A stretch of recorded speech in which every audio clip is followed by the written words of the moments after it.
Cerita Kila, episode 5. Kisah Muza, kucing kesayangan Nabi Muhammad SAW. Hai sahabat Kila, selamat datang di podcast Cerita Kila. Hari ini Ayah dan Kila akan bercerita nih. Betul begitu Kila? Betul sekali, Ayah. Hari ini Kila excited banget, Ayah. Soalnya kita mau bahas tentang Nabi Muhammad SAW dan kucing. Wah, betul sekali. Kila kan suka sekali kucing. Ayah yakin banyak di antara kita yang juga punya hewan peliharaan di rumah, termasuk kucing. Nah, Kila, kamu tahu tidak? Nabi Muhammad SAW itu sangat menyayangi kucing. Muza kan, Ayah?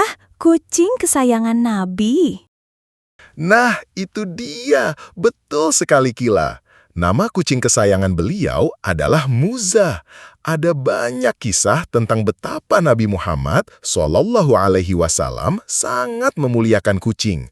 Salah satunya, pernah suatu ketika Nabi mau mengambil jubahnya, tapi Muza sedang tidur di atas jubah itu.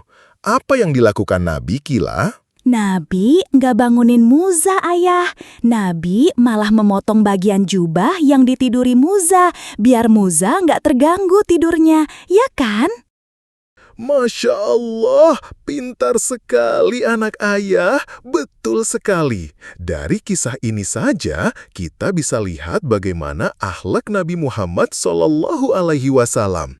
Beliau menunjukkan kasih sayang yang luar biasa, tidak hanya kepada manusia, tapi juga kepada hewan. Berarti kita harus sayang juga sama kucing dan hewan lain, Ayah. Nggak boleh ganggu-ganggu mereka. Tepat sekali sayang, itu salah satu nasihat penting yang bisa kita ambil. Islam mengajarkan kita untuk menyayangi semua makhluk ciptaan Allah. Hewan itu juga punya perasaan. Mereka bisa merasakan sakit, takut, dan juga senang. Kalau kita berbuat baik pada hewan, insya Allah, Allah juga akan sayang pada kita. Dulu, Kila pernah lihat ada orang nendang kucing di jalan, Ayah. Kila sedih sekali lihatnya. Nah, itu perbuatan yang tidak mencontoh Nabi Muhammad SAW, Kila. Nabi itu melarang kita untuk menyiksa hewan. Bahkan ada hadis yang menceritakan tentang seorang perempuan yang masuk neraka karena mengurung kucing dan tidak memberinya makan sampai mati. Sebaliknya, ada juga kisah tentang seorang pendosa yang diampuni dosanya karena memberi minum anjing yang kehausan. Jadi, kalau kita baik sama hewan, pahalanya besar ya, Ayah? Betul, Kila. Setiap kebaikan, sekecil apapun itu, akan dibalas oleh Allah.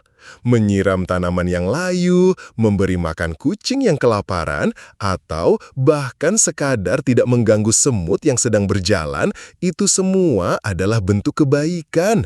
Ini mengajarkan kita tentang kasih sayang universal, Kila, bahwa kebaikan itu tidak hanya untuk sesama manusia, tapi untuk seluruh alam semesta. Kila jadi makin sayang sama kucing-kucing di rumah, Ayah, dan juga sama semua hewan. Kila janji nggak akan ganggu hewan lagi. Alhamdulillah, itu baru anak ayah. Ingat ya Kila, dan juga untuk semua pendengar di rumah. Menyayangi hewan adalah bagian dari iman kita.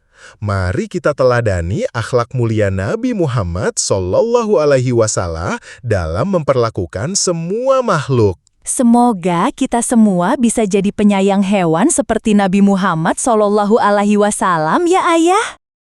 Amin. Baik, sahabat teman-teman cerita Kila, sampai di sini dulu podcast Ayah dan Kila hari ini. Semoga cerita ini bermanfaat dan menginspirasi kita semua untuk lebih menyayangi hewan di sekitar kita. Sampai jumpa di episode selanjutnya. Jangan lupa ikuti akun YouTube dan TikTok Kila ya. Dadah!